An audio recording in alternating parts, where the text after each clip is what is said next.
Up arrive in the canyon, that's where I long to be, with my three good companions, just my rifle, pony and me. Microciné, bonjour ou bonsoir, ça va dépendre de l'heure à laquelle vous allez découvrir cette nouvelle vidéo. Alors, aujourd'hui nous allons parler d'un cinéaste, Roman Polanski, parce qu'un livre qui s'intitule d'un très beau titre, Une île battue par les vents, sur le cinéma de Roman Polanski, c'est édité chez nos amis La Lettre Volée, je vais montrer quand même la couverture, voilà exactement, et c'est écrit par Laurent Van Eyde, qui était déjà venu sans vraiment venir, c'est ce que je lui disais hors caméra. Et on avait fait une émission sur John Ford, un livre coécrit avec Natasha Pfeiffer, si je me Un trompe. collectif co-dirigé avec Natasha Pfeiffer. Co-dirigé, c'est un ouvrage collectif, voilà, c'est ça. Et donc, on répare cette injustice. En tout cas, il est là pour nous parler du seul livre. Je rappelle que dans le descriptif de la vidéo, il y a un lien qui renvoie directement à la page dédiée du livre sur le site de la maison d'édition La Lettre Volée, donc pour celles et ceux qui voudraient se procurer. Comment allez-vous? Très bien, merci. Très heureux d'être là et de pouvoir parler de ce livre. Merci de m'accueillir. Mais je vous en prie, je vous en prie. Alors, d'emblée, ça, vous le saviez, hein, je vous en ai même pas parlé hors caméra, et d'ailleurs, vous le dites directement dans l'introduction, donc il est, à mon avis, important de parler de ça dès le départ, et puis ensuite on passera à autre chose. Quoique, il y a une continuité même, il y a une cohérence même avec le livre. C'est très simple. Vous affirmez vouloir interroger donc l'œuvre de Roman Polanski selon une approche esthétique plutôt que éthique, d'accord? Mais comment vous avez défini les limites de ce geste, de cette démarche, dans le contexte actuel polémique lié au cinéaste? Oui, alors donc bien sûr, la question est tout à fait légitime et comme vous le dites, je l'aborde brièvement au début. Alors je ne dis pas tout à fait que je privilégie l'approche esthétique sur l'approche éthique. Ce que je dis, au fond, très simple, c'est que ce qui est mon objet, ce qui m'intéresse, c'est l'œuvre signée Roman Polanski, tout simplement. Et voilà, c'est ça qui est mon objet même, c'est cela qui m'intéresse. Bien sûr, il y a les affaires autour, etc., mais qui, pour moi, n'atteignent pas l'œuvre en elle-même, si vous voulez. C'est une distinction qu'on connaît depuis Proust entre l'œuvre et le moi social, au fond. Donc, si vous voulez, l'œuvre de Polanski ne disculpe pas, ne condamne pas Polanski, c'est autre chose que ce dont on l'accuse éventuellement. Je vous prends un exemple très, très général, tout simplement, pour expliquer ça, sans me prononcer vraiment sur le cas Polanski, parce que voilà, d'abord c'est une question très, très complexe, beaucoup plus qu'on ne le croit souvent, mais voilà, je ne veux pas plus m'étendre là-dessus, mais je vous prends un exemple pour prolonger un tout petit peu la réflexion. Je suis docteur en philosophie, j'ai fait une thèse jadis, il y a déjà quelques années, sur Goethe.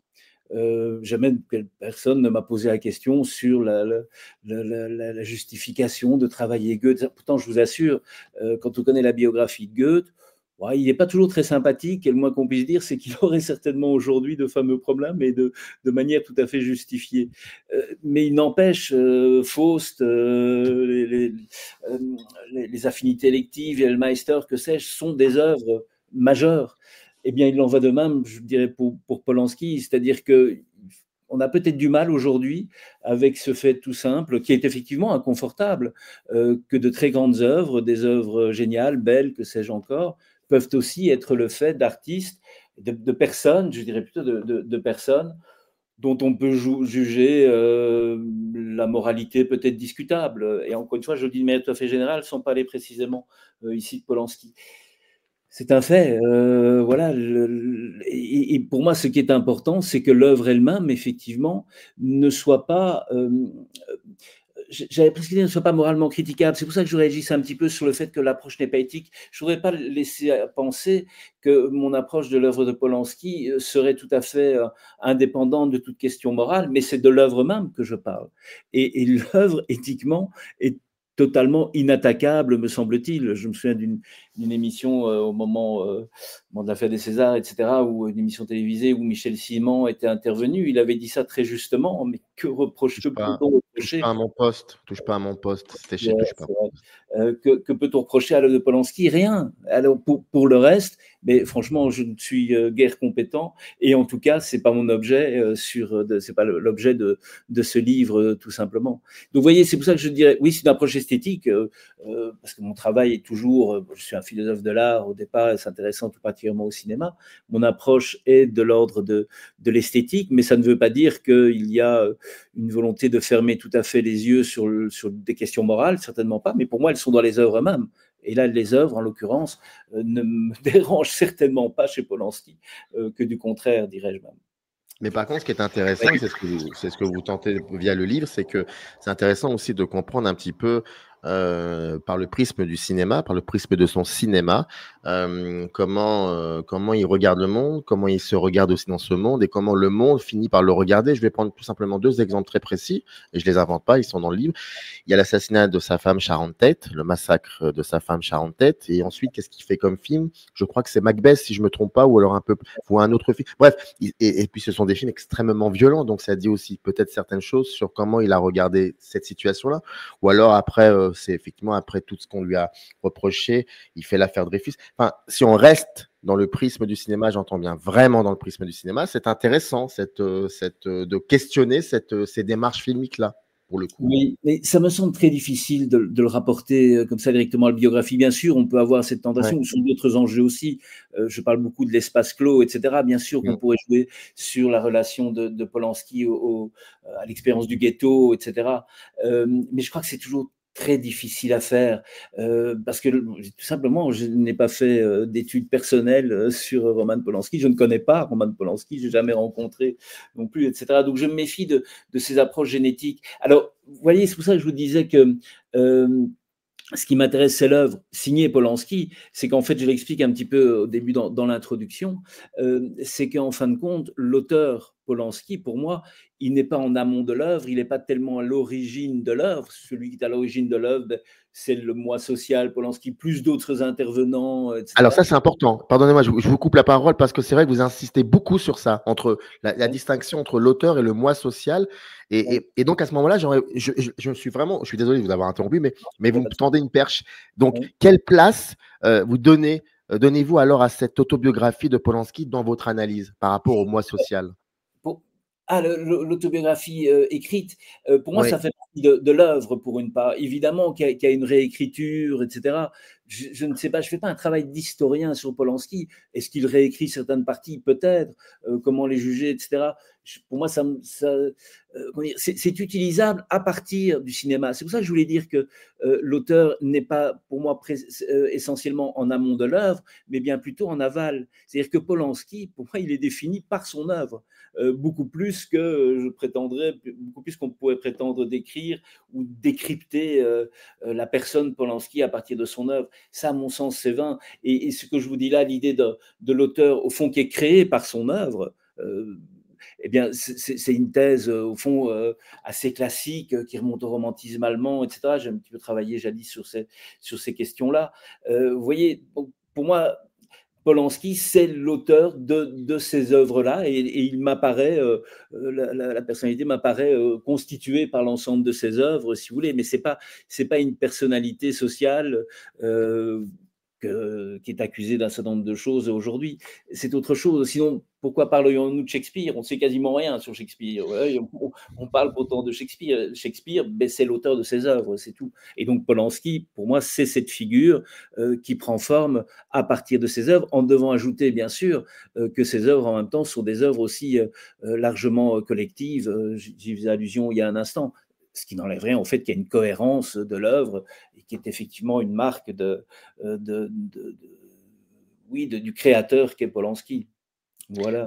Vous évoquez une impureté du cinéma de Polanski, bien évidemment, en convoquant. Alors, sur YouTube, on dit le GOAT, hein, donc le maître en Bazin. Ouais. Voilà, au sens. Alors, là, donc vous convoquez l'impureté du cinéma de Polanski au sens basinien du terme. Et qu'est-ce que cette impureté produit esthétiquement, selon vous? Mhm. Alors, vous avez raison, je le réfère à Bazin, mais tout en m'en écartant. C'est-à-dire que bon, chez Bazin, au fond, c'est faire droit à la dimension synthétique du cinéma, à l'intervention de multiples œuvres, enfin de multiples arts, pardon, dans la pratique de l'art cinématographique. C'est cela aussi, si l'on veut, chez Polanski, mais je crois qu'il joue quelque chose de plus. Et c'est ce que j'essaie de montrer dans le livre, en effet. C'est que chez Polanski, je pense qu'il y a toujours une asymétrie du propos ou une claudication. Je dis que le cinéma de Polanski boite, au sens où À il la n'y a fin, jamais oui, c'est un très point de très beau, vue. ça, d'ailleurs. C'est très Il beau. n'y a jamais un point de vue unique sur l'image cinématographique chez Polanski. Alors, je peux peut-être l'expliquer en usant de la confrontation avec Hitchcock, parce que très souvent, on a fait référence à une proximité entre Polanski et Hitchcock. Truffaut lui-même le faisait à la fin de son ouvrage d'entretien avec Hitchcock. Et en général, on a visé beaucoup, c'est pas limité à cela, on a visé beaucoup une soi-disant influence de Psychose sur Répulsion, par exemple. Ça me semble pas évident du tout. Et Polanski lui-même, d'ailleurs, a toujours marqué une distance par rapport à Hitchcock. Alors, une distance ambiguë, parce que parfois, quand même, il y a des films qui jouent avec la référence à Hitchcock, notamment dans Frantic, par exemple, avec Harrison Ford. Mais ce qui caractérise, me semble-t-il, le cinéma de Hitchcock, c'est l'idée du cinéma pur, justement, de l'image pure. Ça ne veut pas dire que d'autres arts ne sont pas intégrés, mais ils font totalité avec le cinéma. Tandis que chez Polanski, il y a toujours, me semble-t-il, une manière, lorsqu'il fait, pas toujours, mais très souvent, lorsqu'il fait intervenir, par exemple, le théâtre, il y a une manière très, très poussée, très, très maîtrisée de faire intervenir un art qui va décentrer le cinéma lui-même, qui va décentrer l'image d'elle-même. C'est-à-dire que, en fait, Polanski travaille sur l'image comme totalité. Il y a cette obsession, on parle souvent de huis clos, c'est un petit peu réducteur, mais c'est vrai qu'il y a, j'essaie de le complexifier avec une dialectique de l'intérieur et de l'extérieur, mais c'est vrai que chez Polanski, il y a toujours un travail sur l'espace clos. Mais en même temps, cet espace clos est aussi traversée, débordée, d'où le titre du livre, Une île battue par les vents. C'est une île qui est isolée et qui en même temps étant isolée, enfin étant insulaire par définition, est aussi soumise à l'extérieur. Et c'est ce qui fait que dans le cinéma de Polanski, il me semble qu'il y a toujours ce travail à la fois sur la clôture et sur le point de vue extérieur. Donc toujours un double point de vue, si vous voulez, comme si l'image était toujours double. Un bon exemple de ça, c'est dans Ghostwriter, par exemple, une séquence où on est dans l'espace clos dans lequel vit Adam Lang, l'ancien Premier ministre menacé par la Cour de justice internationale. Il est tout à fait reclus, si vous voulez, et en même temps, il y a une TV allumée dans le salon, et sur cette TV, on voit finalement l'image extérieure. Pourquoi ? Parce qu'un hélicoptère tourne autour de la maison, et donc il cadre la maison de l'extérieur. Donc dans l'image elle-même, dans l'image clôturée, on a à la fois un intérieur fermé et en même temps un point de vue qui vient tout à fait de l'extérieur. D'où alors, parce que moi je fais un petit détour, mais c'est pour revenir à la question de la confrontation avec Hitchcock et du cinéma impur, je pense que chez Polanski, il y a toujours une manière comme ça de travailler sur ce qui fait une image autosuffisante du cinéma et en même temps ce qui va le décentrer. Ce qui va le décentrer avec un point de vue extérieur, par exemple, la théâtralité. Et si vous me laissez 2 minutes là-dessus, je suis désolé, je réponds un petit peu longuement. Ne prenez pas 2 minutes, c'est votre émission, prenez le temps. Prenez votre temps. Attendez. Il me semble de ce point de vue-là, la confrontation la comparaison en tout cas, entre Fenêtre sur cour d'Hitchcock et Le Locataire dans la scène finale de Polanski est tout à fait révélatrice. Chez Hitchcock, pour l'essentiel, il s'agit de faire une image cinématographique qui révèle ce qu'est le cinéma, qui filme le cinéma, avec la position particulière de Jeffries, qui est une position de spectateur de cinéma, et puis les multiples cadres de tous les appartements qu'il contemple, qu'il observe comme un voyeur. Donc il y a une manière que pratique Hitchcock d'enfermement du cinéma sur lui-même. Et c'est ce qui fait l'image pure pour lui, qui en fond, chez Hitchcock, c'est réfléchi depuis le cinéma muet, etc. Si on compare avec Le Locataire de Polanski, Mais on se rend compte, parce qu'il est très proche, hein, il joue manifestement avec des références. Il y a un point de vue sur une cour intérieure, il y a un public extérieur. Vous voyez, justement, je dis public. Bon, il y a des appartements en face, mais le regard est inversé. En fait, dans Le Locataire, le personnage de Trelkowski, qui est au fond l'équivalent de Jeffries, est beaucoup plus observé qu'il n'observe. Et dans la scène finale, en fait, tout cela devient un immense théâtre. Il y a des éléments de décor fantasmatiques qui se réfèrent à des loges de théâtre, etc.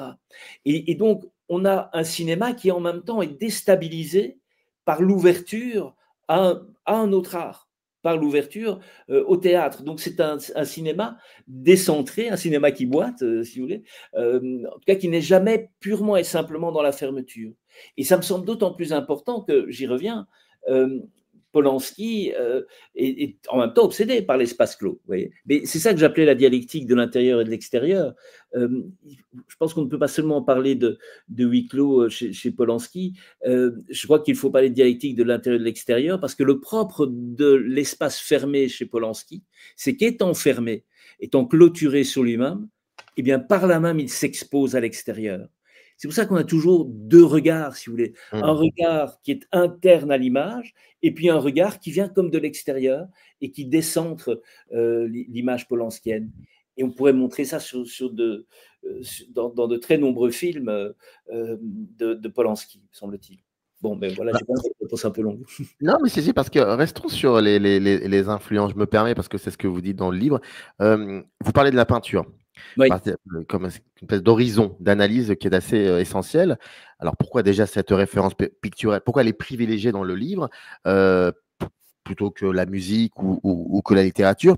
Et puis surtout, il y a l'évocation des peintres flamands.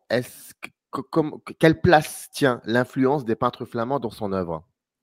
Alors, l'influence de Van Eyck, tout particulièrement, et des époux Arnolfini, donc c'est assez classique et tout à fait essentiel, parce que les époux Arnolfini, c'est l'image même de la clôture, si vous voulez, où le peintre est d'ailleurs représenté au fond du décor peint, etc. Donc, j'utilise notamment Hubert Damisch à ce propos, grand spécialiste de la peinture et de la perspective, tout particulièrement, pour montrer qu'au fond, chez Van Eyck, on est en circuit fermé avec les époux Arnolfini.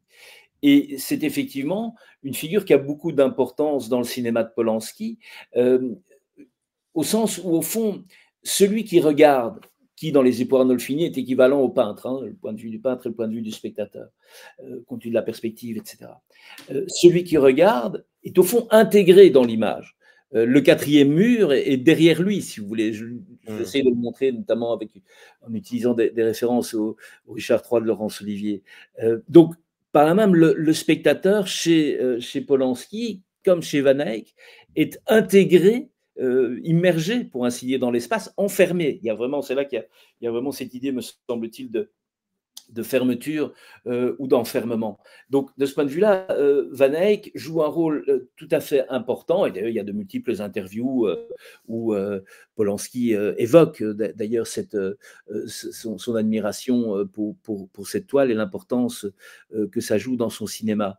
Et en même temps, je m'avance un petit peu plus loin. Alors, pas sans fondement, mais je décentre le propos, comme Polanski, vers Velázquez aussi, et notamment les Ménines qui, alors, à ma connaissance, mais vous voyez, je n'en ai pas besoin, il n'y a pas de référence explicite dans des interviews, etc., de Polanski aux Ménines, mais par contre, il y a de multiples références aux Ménines, notamment visuelles, par le choix des couleurs, etc., le choix de certains costumes, dans Pirates.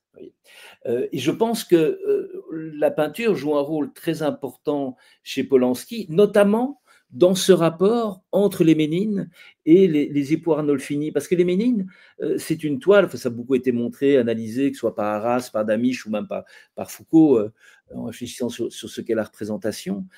Dans les Ménines, au fond, le point de fuite, qui chez Van Eyck était un circuit fermé, c'est-à-dire le peintre apparaît comme étant compris dans l'image, si l'on regarde bien, la structure géométrique des Ménines fait que le point de fuite tombe sur une porte ouverte, si vous voulez. Et donc, il y a une manière chez Velázquez, dans les Ménines, d'ouvrir ce qui est clôturé.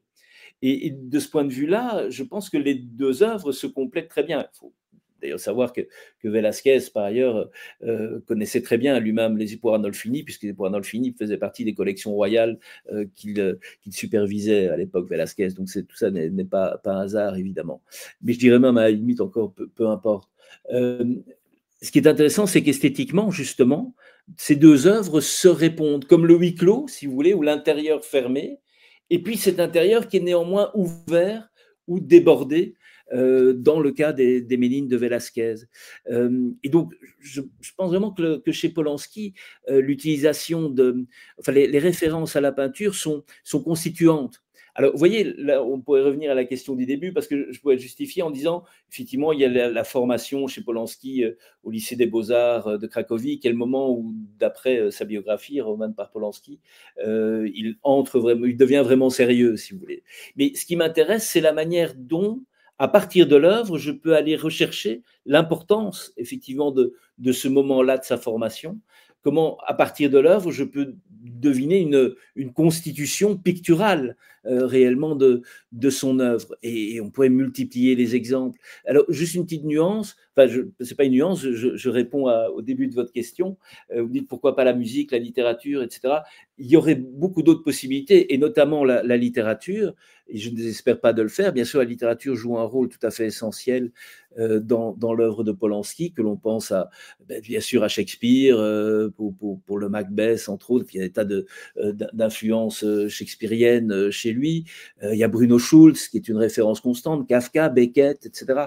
Donc ça peut tout à fait être fait. Il m'a semblé que, et c'est tout à fait pertinent, il m'a semblé néanmoins que c'était plus connu, si vous voulez, que la relation à la peinture était moins présente jusqu'à présent dans les études sur Polanski, alors qu'elle me semble importante. Et vous voyez, sur la question de la composition, j'analyse notamment un plan, le grand plan séquence de Cul-de-sac, en montrant comment le début de ce plan est construit sous la forme d'une composition pyramidale, qui est un type de composition qu'on doit à Léonard, beaucoup utilisé par Raphaël ensuite, donc un type de composition qui s'établit vraiment avec la Renaissance et qui garantit au fond une image équilibrée, donc une image qui se suffit à elle-même, une image qui pourrait être close. Mais dans Cul-de-sac, cette image close, en même temps, elle est traversée, débordée par un avion qui passe dans le ciel, et l'île est traversée par l'avion, si vous voulez. Donc on a de nouveau cette dialectique de l'intérieur et de l'extérieur.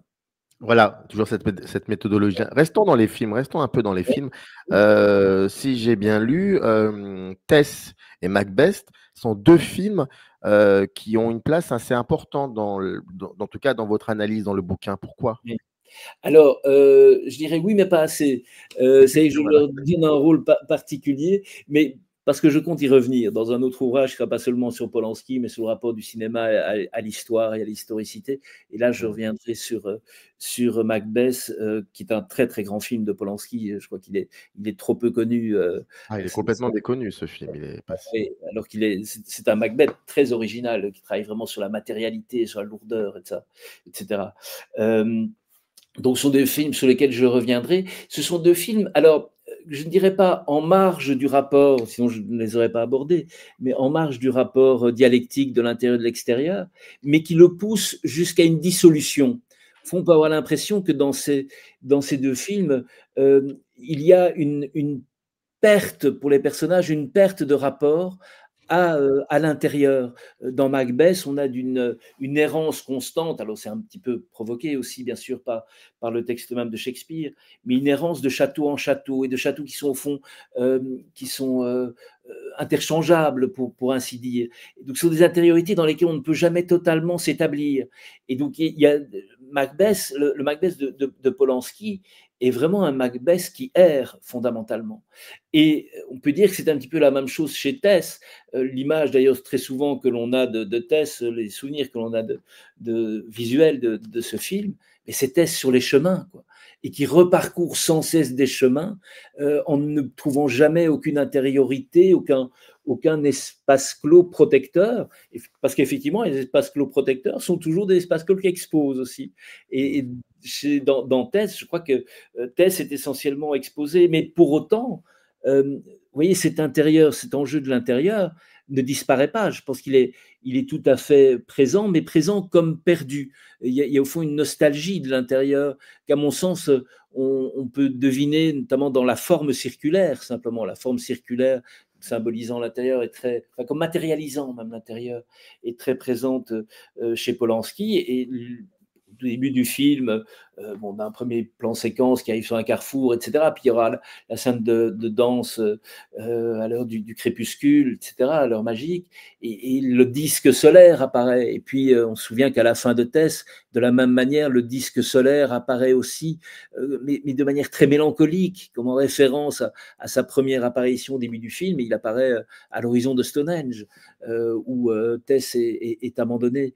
Donc voilà, ce sont deux films qui, de ce point de vue-là, poussent, vous pouvez dire que la jeune fille et la mort fait un petit peu la même chose aussi, poussent la dialectique de l'intérieur et de l'extérieur jusqu'à sa dissolution, si vous voulez. Mais l'enjeu est toujours là. Mais quand il est presque, quand il se déstructure presque lui-même dans l'errance, je dirais.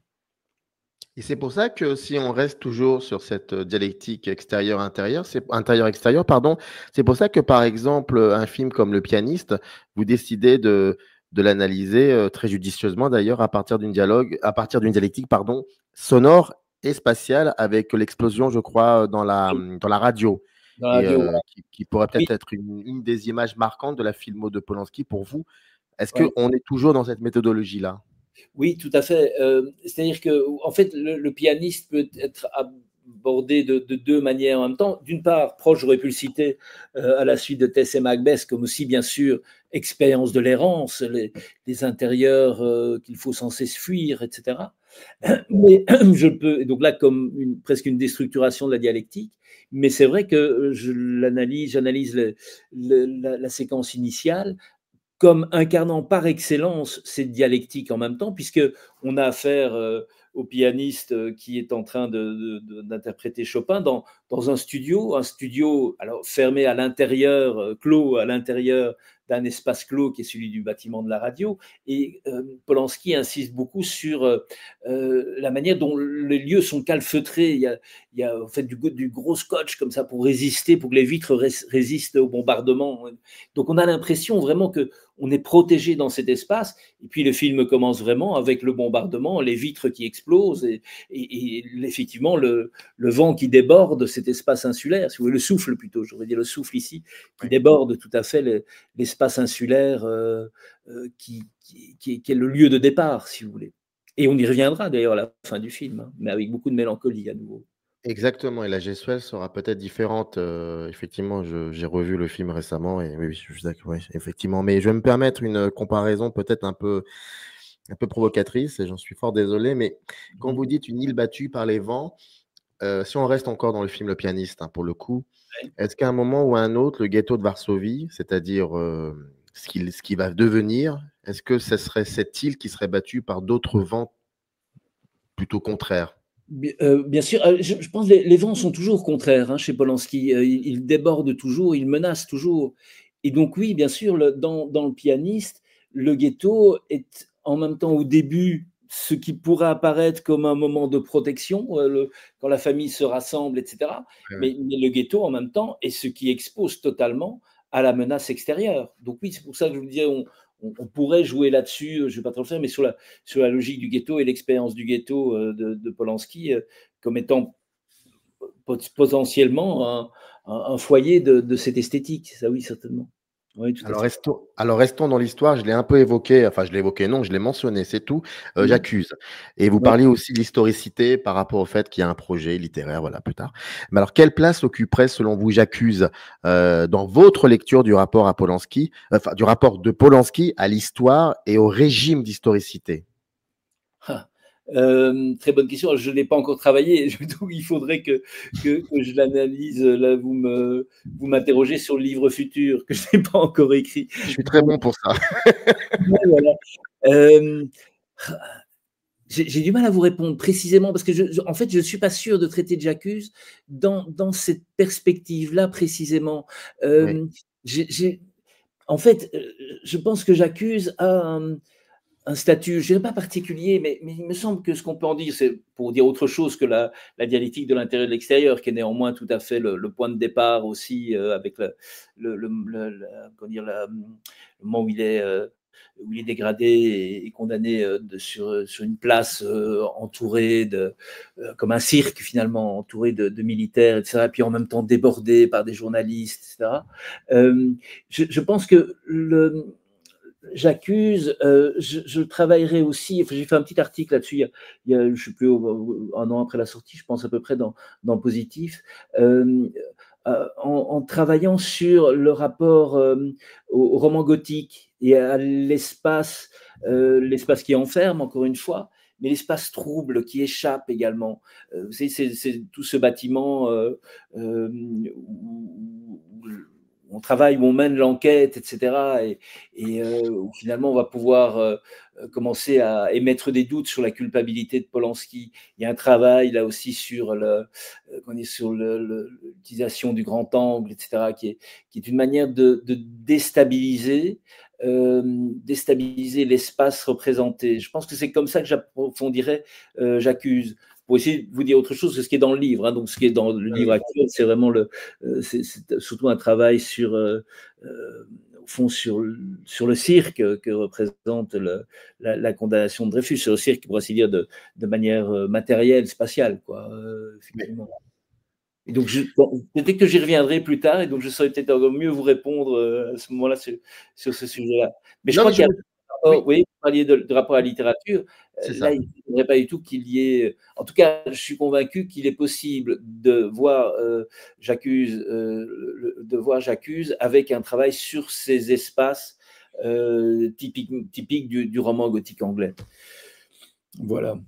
Comme Forman a travaillé lui-même dans Les Fantômes de Goya, par exemple. Je trouve que là, il y a des rapprochements à faire, me semble-t-il. Non, mais je me suis permis cette question parce que comme vous l'aviez évoqué, l'historicité par rapport à Macbeth, d'ailleurs, je me suis dit. Mais alors, on va rester un peu dans le côté, enfin, le rapport aussi aux spectateurs et spectatrices. Vous avez dit au début de l'émission, vous avez évoqué la notion de claudication du cinéma de Polanski. Mais est-ce que le spectateur ou spectatrice peuvent être aussi claudiquants dans sa perception des images polanskiennes? Je pense tout à fait, parce que justement, il y a toujours une déstabilisation à partir du moment où l'image est double. Je reprends ma réponse dans ce sens-là. À partir du moment où l'image est double, elle est double pour le spectateur, de la même manière que le spectateur est happé dans l'espace clos, il est en même temps lui-même débordé par ce qui survient en échappant à l'espace clos. Alors, je prenais l'exemple de Ghostwriter, où en fait on est mal à l'aise, on voit deux images en même temps, c'est presque troublant de voir ces deux images, l'image du salon où toute l'équipe d'Adam Lang est rassemblée, et puis l'image de ce salon vu de l'extérieur. Visuellement, ça peut être assez troublant, mais cette claudication passe aussi, alors je dirais même passe par vraiment par la composition, toujours dans Ghostwriter, la manière dont vous avez des plans complètement divisés, avec un mur totalement opaque, mur du bureau dans lequel se trouve le ghostwriter, justement, et puis la fenêtre qui ouvre sur un espace qui est tout à fait infini.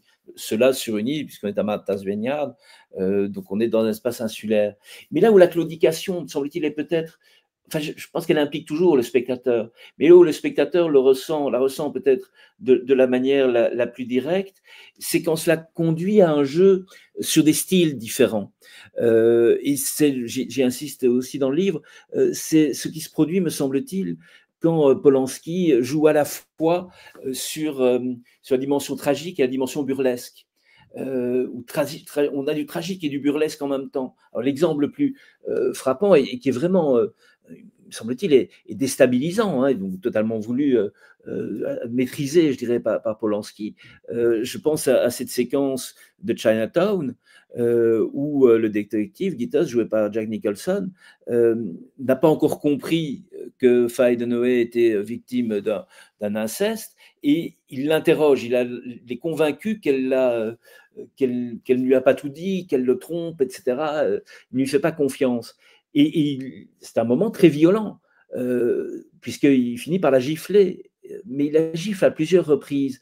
Et on se trouve là, à ce moment-là, devant une expérience très troublante. On est à la fois profondément gêné, c'est quelque chose de violent, et en même temps, les gifles et les réponses du personnage de Faye de Noé, qui dit d'une part que notre personnage féminin est sa sœur et sa fille. Effectivement, sa sœur et sa fille, puisqu'elle a été conçue avec son père, qui est joué par John Huston.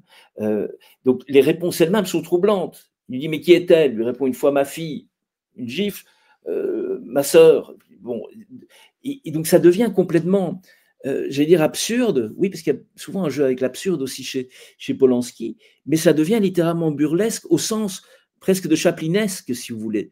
La manière dont, finalement, Gittes, donc le détective joué par Jack Nicholson, dont il gifle à plusieurs reprises le personnage de Faye de Noé, devient complètement mécanique. Comme il y a des mouvements mécaniques, vous savez, chez Chaplin, la manière de jeter la jambe vers l'arrière, etc. Bon, je fais référence à cela également. Donc, il y a un moment où on voit apparaître le burlesque au cœur même du tragique, et il ne s'agit pas du tout, comprenez bien, il ne s'agit pas du tout d'amoindrir la dimension tragique ou violente de la séquence. Certainement pas. Je dirais même qu'elle l'est d'autant plus, de la même manière que l'intérieur est exposé à l'extérieur et donc constitué par l'extérieur qui lui échappe. Et bien de la même manière, le tragique est renforcé par l'expérience burlesque elle-même. Et donc, je dirais que cette scène est particulièrement forte à cause de ce double aspect, si vous voulez, qui, je pense, saisit vraiment le spectateur. Et on peut prendre un autre exemple aussi dans La 9e porte, où on est une vieille dame sur sa chaise roulante électrique que Johnny Depp découvre assassinée. Et en fait, la chaise électrique avance, mais se heurte à chaque fois à un bureau, si je me souviens bien. Et donc, il y a quelque chose de très mécanique et d'absurde. Et puis, il s'aperçoit qu'elle est morte en approchant, et la chaise électrique part toute seule et finalement traverse une porte et finit dans un immense brasier. Donc là aussi, on a quelque chose de claudiquant, si vous voulez, et de déstabilisant, de blessant même, parce que ça a à voir aussi avec la blessure de l'humain, ce qui se joue là chez Polanski, me semble-t-il. Il y a quelque chose de tout à fait déstabilisant et heurtant dans cette utilisation du burlesque. Polanski fait très souvent cela, et je pense que, je crois vraiment, je pense un petit peu, mais je crois que c'est sans doute un des sommets d'excellence de son œuvre, quand il arrive à jouer de cela, si vous voulez, de cette ambiguïté du tragique et du burlesque. C'est un sommet d'excellence qui parfois est manqué aussi. Il y a peut-être La 9e porte n'est peut-être pas le meilleur film de Polanski. Il est très intéressant à étudier, mais oui, il joue très souvent à la limite, quoi. Et donc, cela arrive que Polanski aussi rate ou réussisse moins bien certains films. J'évoquais Pirate, en partie pour les mêmes raisons, et peut-être un film moins réussi parce qu'il a essayé de jouer très loin sur le pastiche et l'invention en même temps. Vous voyez, quand on boite, mais parfois on tombe, quoi. Mais ça fait aussi la grandeur de l'œuvre, je dirais. Voilà, c'est pas toutes les œuvres de Polanski n'ont pas réussi de la même manière, mais peut-être parce que justement il assume cette claudication très souvent. Mais est-ce que ces limites que vous évoquez, ce serait, est-ce qu'on pourrait parler d'esthétique de l'inconfort chez lui? Pourquoi pas? Je n'ai pas utilisé ça, mais oui, on pourrait parler d'une esthétique de l'inconfort très souvent. Je dirais même quasiment tout le temps, hein. Si on monte au couteau dans l'eau, par exemple, il y a quelque chose de très, très inconfortable, vous voyez? Mais oui, non, j'aime bien cette idée d'inconfort, parce que vous voyez, le confort, ben, c'est peut-être quand on est chez soi, bien assis, etc. Et puis en même temps, il y a de l'extérieur qui survient et qui fait que le bateau du couteau dans l'eau, au fond, est un lieu de déstabilisation, comme dans Lune de Fiel. Hein. Lune de Fiel aussi, c'est une expérience de l'inconfort, très certainement. Donc oui, je suis tout à fait d'accord avec cette idée-là. Si je parlais de claudication, c'est aussi parce que tout ça me semble très cohérent dans l'œuvre de Polanski. C'est parce que aussi la faiblesse et même la mort est souvent visualisée par la claudication, par le fait de boiter. J'évoque la fin de Frantic, où le personnage de Michel, joué par Emmanuel Seigné, est touché à mort. Et elle est touchée à mort sur les quais, puisqu'on se trouve à Paris, et on ne voit pas de sang, on ne voit pas où elle est atteinte. Simplement, la caméra est posée très bas, je crois quasiment au sol, et on la voit partir en boitant, tout simplement. Et c'est cette manière de boiter qui avoue déjà la mort imminente. Il y a au début de la 9e porte aussi un suicide, un personnage qui se pend et en fait on ne voit que ses pieds, mais ses pieds, il y a une pantoufle qui tombe. Il y a un déséquilibre comme ça aussi. Comme il y a, je ne sais pas si on en parlait, mais le déséquilibre aussi dans le motif des lunettes. Les lunettes, des lunettes avec un verre brisé, c'est un motif matériel très, très récurrent chez Polanski et tout à fait passionnant, parce que c'est dire là aussi une forme d'asymétrie, un verre qui est encore entier, si je puis dire, et l'autre verre qui est brisé. Donc il y a une asymétrie là, et une asymétrie justement au lieu du regard, quoi. Et là, on revient alors sur ce que je vous disais du regard asymétrique, du regard intérieur et du regard extérieur en même temps. Donc je pense que tout ça est en fait maîtrisé ou pas, je dirais à la limite, peu importe, mais très cohérent dans l'élaboration de l'œuvre, certainement. Et donc oui, de l'inconfort. Même, oui, l'inconfort, parce que moi, dans quoi Marcello Mastroianni a aussi des lunettes avec un verre brisé, et c'est très inconfortable, il les remet et il voit très mal. C'est une forme d'inconfort. Il y a cette vision comme ça, il fait ça. C'est extraordinaire. Il y a un peu de ça. Une île battue par le vent sur le cinéma de Roman Polanski. C'est édité chez La Lettre Volée. On n'a pas dit, on a fait comme je dis tout le temps ça, 0,01% de ce que nous avons dit du livre. Mais j'ai quand même terminé sur, enfin, une dernière question. Est-ce que lorsqu'on referme le bouquin, est-ce qu'on peut se dire que Polanski est un cinéaste de la, ouvrez les guillemets, différence non réconciliée? Oui, certainement. C'est-à-dire qu'il n'y a jamais de… Alors, vous voyez, je parle de dialectique de l'intérieur et de l'extérieur. En philosophie, il y a beaucoup de sens pour la dialectique. Chez Hegel, il y a une dialectique qui rétablit une unité par-delà les différences. Ici, on pourrait dire que c'est plutôt une dialectique, ce qu'on appellerait une dialectique négative. C'est un affrontement entre des termes, l'intérieur et l'extérieur notamment, un affrontement entre les termes qui prend forme dans l'expérience cinématographique, mais la différence entre les termes est toujours présente. Il n'y a pas de surmontement en ce sens-là, si vous voulez. Donc oui, tout à fait, il y a une irrésolution fondamentale. Et pour revenir à ce que vous disiez sur l'impur, il y a une irrésolution entre le cinéma et les autres arts, alors qu'en même temps, ils sont pleinement mobilisés par Polanski. Voilà. Une île battue par les vents sur le cinéma de Roman Polanski, c'est édité chez La Lettre Volée dans la collection Palimpseste. J'ai oublié c'est important d'évoquer quand même le nom des collections. Et c'est Laurent Van Heynd, je l'ai bien prononcé, qui était là pour nous en parler. Je vous remercie beaucoup en tout cas. Merci beaucoup. Merci à vous, merci pour votre invitation. Générique. In the canyon, that's where I long to be with my 3 good companions.